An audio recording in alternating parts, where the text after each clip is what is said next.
A few minutes ago, I mentioned that your research has generally been on moral judgment and intuition. So, to start us off, there are a few terminological issues I'd like to straighten out, just because I know that words can take on very precise meanings in specific fields that might differ slightly or even enormously in some cases from how they're used elsewhere or just colloquially. So, first off, how do you think of the word moral in a psychological context? The reason that I ask this is that, and maybe you've encountered this in your reading of philosophy, but a philosopher of a certain persuasion, I'm thinking of a moral anti-realist, might object to the term in the first place, saying that there are no such things as moral facts, moral properties, et cetera, et cetera. So just what does the word moral mean to you as a psychologist? Yeah. I mean, it's a great question and one that is kind of at the heart of so much of both moral philosophy and psychology. I have tended to try to take the approach that what I'm interested in is primarily what people think of as moral.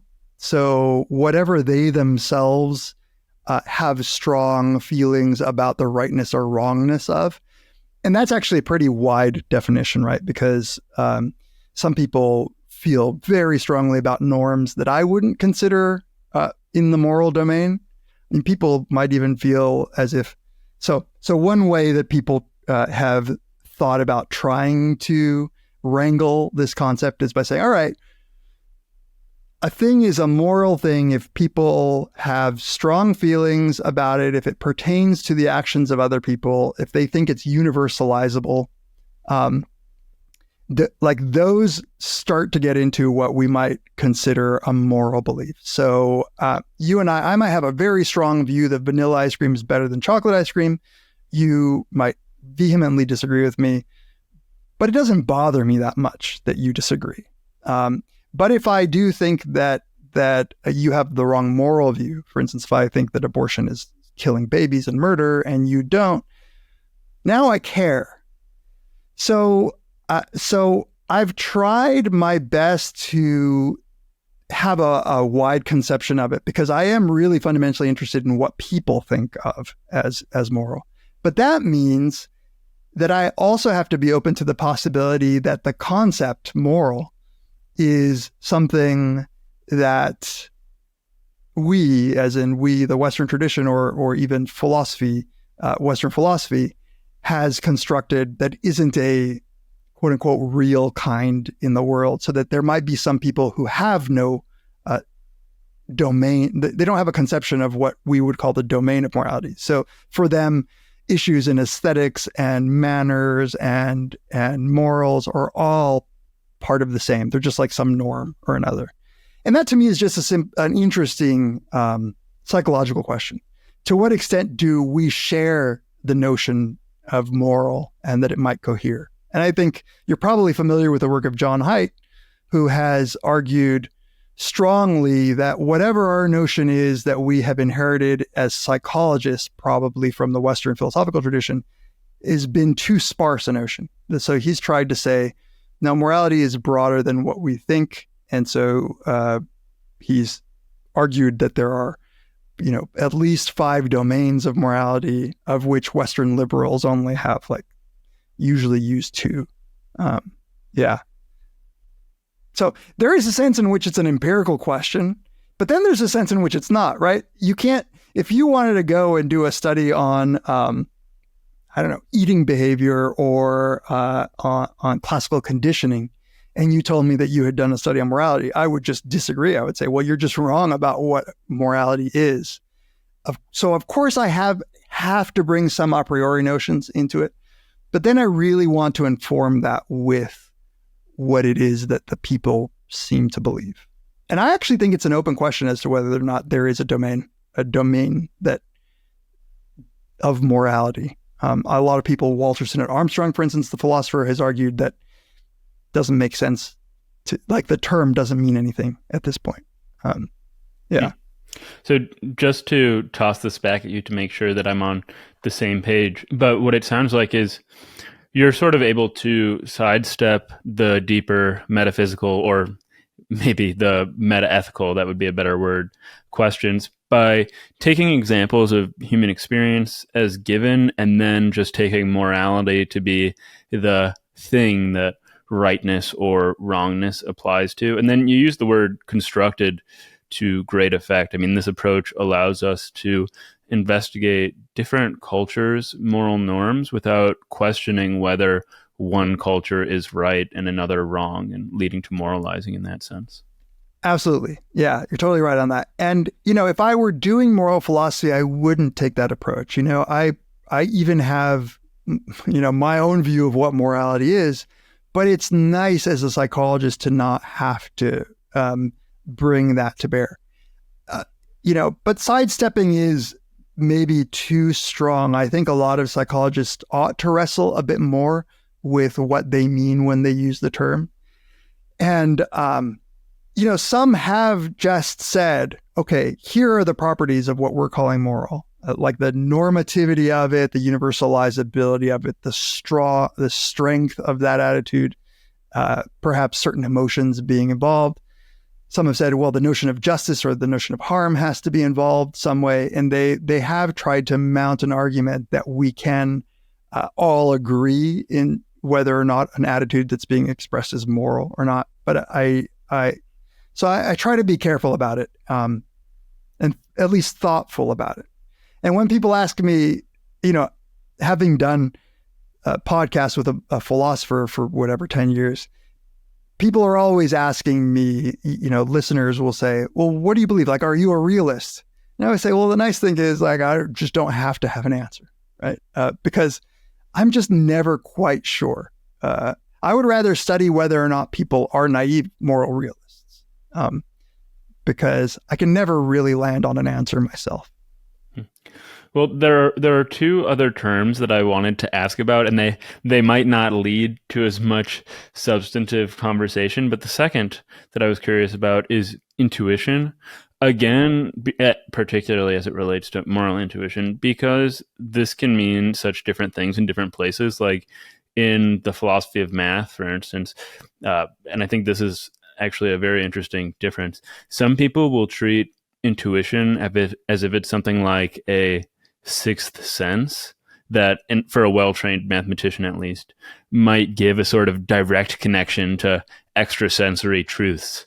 Whereas in your work, I based on what we were just talking about, I doubt that a moral intuition must necessarily be correct, or that there even has to be a fact there to be intuited at all. Intuition just means something very different. Yeah. And I actually think that psychologists have abused that term intuition, despite me saying that's one of the things that I study. One of the things that, one of the big ideas in social psychology, or the study of judgment and decision-making more broadly, has been to try to divide up mental processes into two categories. And a lot of your listeners are probably familiar, at least with some attempts at this, because Daniel Kahneman wrote the book Thinking Fast and Slow, speaks a lot about this. And the idea there is that on the one hand, you have thoughtful, rational, reasoned, conscious processes, effortful. System 2. It's terrible name. And then that other system, system 1, is often called the intuitive system. And I think that's fine if all you care about, or what you primarily care about, is the times in which you're not using deliberate, careful reasoning, and you want to lump everything together. That's fine. But I think actually in lumping these things together and calling them system 1 or whatever it is, there's so many dual process kind of views historically in social psychology and in cognitive psychology that they've gone by many names. But in lumping these together, what you might be capturing, I'll just to toss out a few examples, mathematical intuitions that you talked about. You have often people lump in anything that's the product of an emotional response. So a belief or an attitude or a judgment that comes as a result of an emotional response, they'll say that was an intuition. You might have culturally taught things or things that you were individually taught from an early age, so much so, like a chess expert has intuitions about chess, right? There's no thought that what they're capturing is a reality of it. It's just that the success or failure of chess has given them a set of beliefs that work their way in so deep that it feels automatic to them. You might have evolutionarily evolved things that aren't culturally taught or learned at all.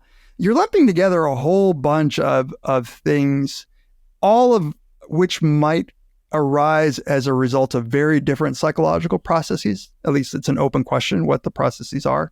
And I think lumping them together and defining them as anything that's just simply not well reasoned or conscious or effortful is not a good move if what you're interested in is the psychology of these things. If you're interested maybe in when people make errors and you think that reasoning keeps you from making those errors, then fine. But yeah, I think that's an even messier area of psychology because it includes moral intuitions and all of the other things.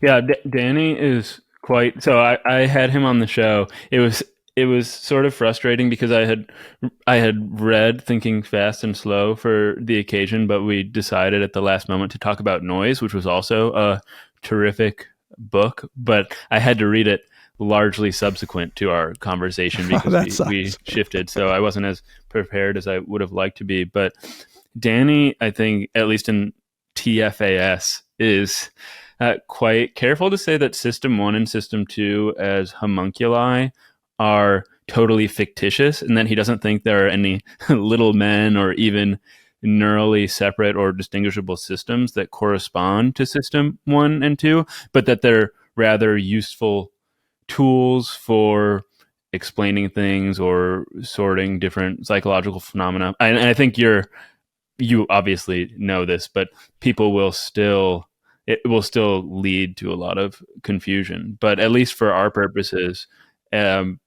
I able to take you saying as the intuitive is the sort of thing that happens in System 1, this pre-rational thought. Yeah. The answer sort of appears. It's not like you had to work your way toward the answer. Yeah. I mean, as a side note, I think that's one of the lamest criticisms of System 1 and 2 is, well, they're not neural processes, because obviously so much of what we talk about as psychologists are not neural processes. Like that doesn't it's a different level of explanation. Yeah, it's a weird kind of naive reductionism to think that in order for it to be real, it has to be somehow identifiable as a separate neural process. My issue with it is more that at the same level of analysis, or at kind of the same level of analysis, it's lumping together interesting things that we might learn about separately. Like if all of a sudden you told me that it's wrong to break the Sabbath, and I wanted to know why, it matters whether or not that answer was produced rapidly in your head because it was taught to you from a very early age, or because it was a result of an emotional mechanism, or because it was somehow, I mean, it's a ridiculous example to think that evolution would give you intuitions about the Sabbath, but you know what I'm saying, right? Like there is stuff to unpack that might be psychologically interesting. So when Kahneman talks about the errors that are made in some of the judgments that he's famous for studying, I think saying that it was a result of System 1 is only really saying when System 2 is engaged, those go away. It's not giving us a real good understanding of what it is that gave rise to those in System 1. I mean, at least sometimes it's not. I don't think, yeah. Right. I haven't read Danny's academic papers, but a lot of the explanations behind a bias, for instance, will just be something like humans are naturally bad at probability judgments, something like that. Yeah, right. As somebody who has worked a great deal like with people who do like this behavioral decision research, like to make money. It is hilarious how hand wavy it can sometimes get. This isn't, Kahneman is least of all of the sinners when it comes to this specifically. But a lot of people will just name the bias, and then when you ask them like what made people make that judgment, they'll just refer to the name of the bias. Well, that was accessibility, and you're just like, well, wait, no, I was asking what caused the accessibility. Yeah. Well, getting into the etiology of the biases and heuristics will probably take us pretty far afield. But okay, I think that we're on the same page then with intuition and leaving it. I know this is a podcast about me, but right now, but I'm curious what you think about mathematical intuitions, because some people have argued, and I don't know if you got into this with Paul Bloom when you talked to him at all, but his advisors in undergrad very famously argued that morality was like geometry, and made an explicit analogy to the intuitions that you might have, the geometric intuitions that you might have. Are you one of the people who thinks that we have that kind of access, that mathematical intuitions are giving a secret access to truth? No, I'm very far from that. I'm the opposite of that. So the people who tend to believe that are labeled, well, some of them, I don't want to be a blanket, I don't want to be oversimplifying things, but they're labeled as mathematical Platonists. So they believe that there is this universe that is not causally or spatio-temporally related to ours, but that is home to mathematical objects of various sorts, notably sets. And so Kurt Gödel is the exemplar of the mathematicians who were Platonists, and he said something to the effect of the objects of set theory present themselves to us through our intuition in a similar way to how we perceive like visual objects. And I don't have the quote there, but I just don't think that we need to hypothesize these